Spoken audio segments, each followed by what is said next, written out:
So while I was serving, the only countries open were Slovenia, Croatia, and Serbia. But the mission covered all the former Yugoslavia, which includes Bosnia, Montenegro, Macedonia. Well, not Macedonia. That's not former Yugoslavia. But yeah, those countries of former Yugoslavia. But the history behind the mission, it dates back to about the 80s, mostly. It used to be part of the Germany Vienna mission back in the day, and it just covered a lot of Eastern Europe.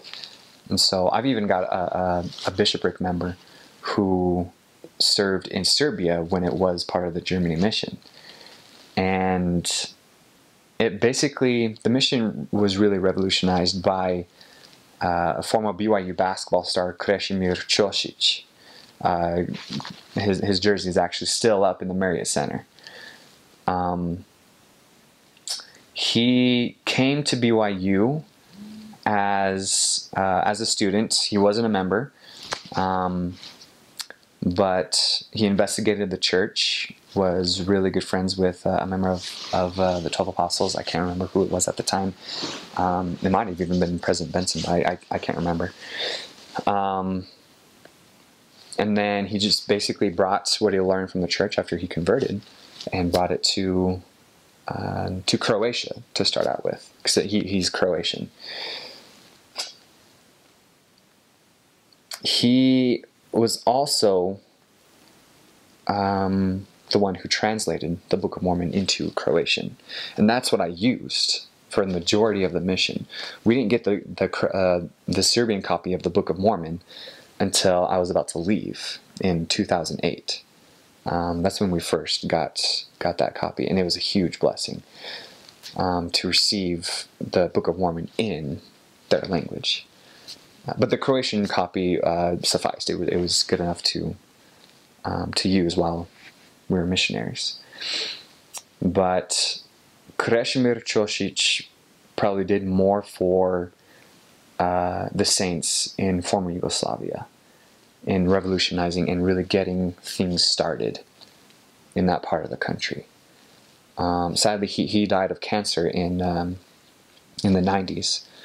I think it was the late 90s, I believe, but he was one of the great working hands to get it going. And President Monson worked with Krešimir Ćosić and dedicated the land, all of former Yugoslavia, starting in Croatia, for missionary work.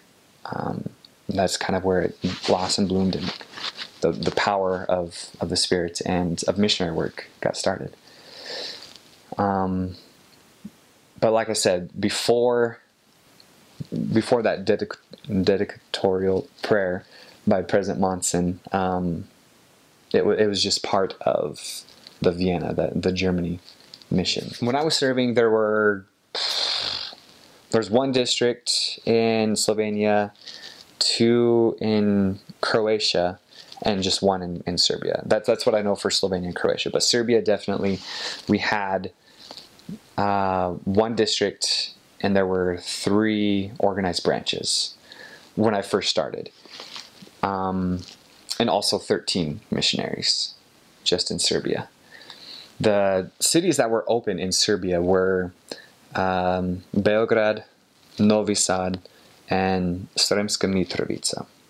And I started serving in Novi Sad, then went from Novi Sad to Sremska Mitrovica, then to Beograd. And from the beginning of my mission, having only 3 branches, by the end of the mission, we spread out to starting more groups. We didn't have enough people to organize more branches, but we were able to start some more groups. One in Pančevo, just outside of Belgrade, and then the other in Subotica, just on the northern tip of Serbia, where missionaries were able to go. They were able to start, organize, have senior couples to kind of be the leaders of those groups, or even of the branches, and get work starting to spread, and missionary work was spreading like crazy. Up until about 2008, until, December 2007 to February of 2008, it kind of started to crumble before our eyes. And that's a very, very significant experience. Because in December 2007, Kosovo was that was the dedicated date for Kosovo to declare its independence away from Serbia. And it was also conveniently the time that the Book of Mormon was supposed to be the Book of Mormon was supposed to be in our hands, in Serbian, the Serbian copy of the Book of Mormon. But neither happened. And then we just thought, okay, everything's fine, we just go back to serving. And then mid-February of 2008, both happened. Kosovo declared its independence, and we received the Serbian translated copy of the Book of Mormon. At least they were in Slovenia. They were in the mission home. They weren't in our hands yet. We couldn't get them into Serbia because of all that was happening with Kosovo. Because, long story short,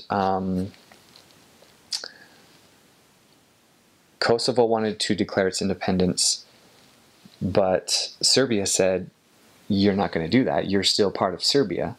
So if you even try that, we're going to come back. We're going to come at you full force and take you, take you back, essentially. And that was backed by Russia. But then America, U.S., we kind of stepped in, and they said, no, Serbia, Russia, leave them alone. Let Kosovo declare their independence away from you. If you don't, if you go in and invade Kosovo, then we will back Kosovo and attack you. Now that's kind of pretty general. That's all very, like I said, long story short. But Kosovo declared its independence. Serbia, as you can tell, as you could probably guess, was very, very, very mad, very upset with Americans. And since, truth be told, the church is looked at as an American church, and so our lives were kind of in danger because of that.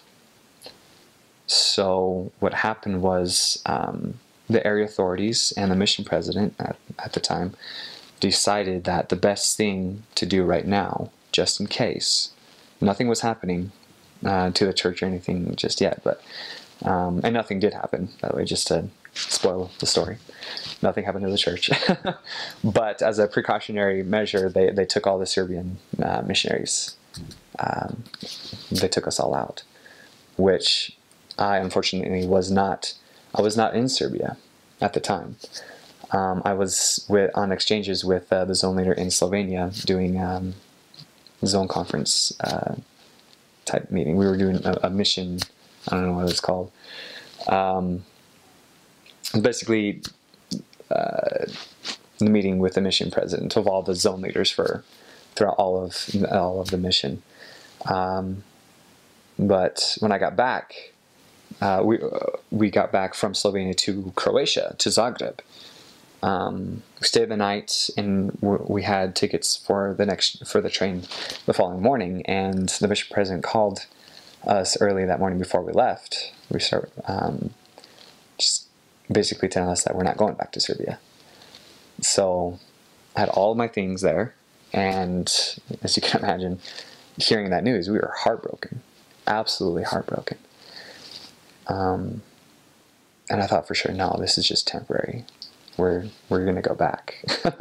Then all of our stuff came, all the missionaries, after a lot of different complications, communication, and train, bus, little complications. We eventually all got back into Serbia, or into Croatia, sorry. And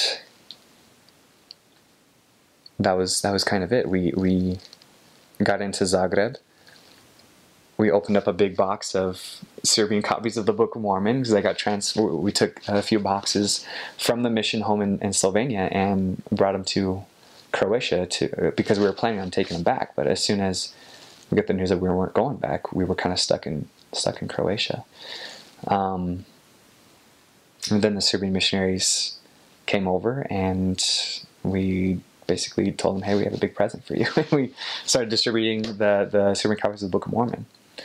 The Lord is filled with so much mystery, so much wisdom, that it doesn't matter what Satan tries to do, his work will be fulfilled. And it's kind of a testimony of the Book of Mormon in and of itself. Because even though we were using Croatian copies of the Book of Mormon, and Serbian and Croatian is very, very similar, with very few word differences, grammatical differences. You read one, you understand, or you know one, you basically know the other, is what it comes down to. But at the same time, it's not their language. So even though we had the Serbian copy, or the Croatian copy of the Book of Mormon, it's not their language. It's just like how Americans, if we receive a book that's in Australian or British English, we can understand it.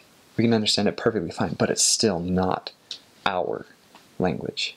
It doesn't communicate to us as powerfully as it being in our language. So to receive a copy of a book so powerful, so true, so impactful into so many lives in your language means so much more. It's revolutionizing to the work.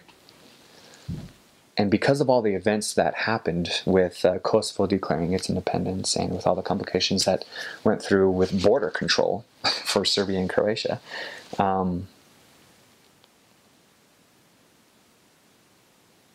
getting those books into Serbia was nearly impossible.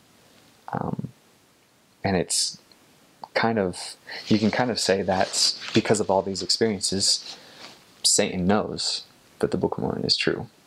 Just by this experience. He knows. He knows of its power. He knows of its truthfulness. And he will do anything in his power, which compared to Heavenly Father's is very limited, to keep truth away from people he's trying to influence. But it happened.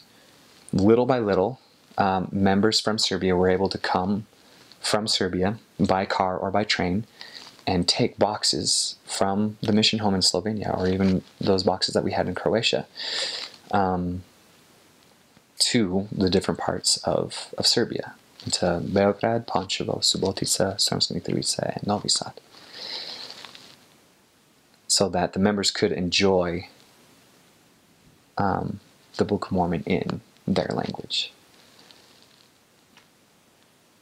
So it doesn't matter what Satan has to say, the will and the work of the Lord will be accomplished in any way possible.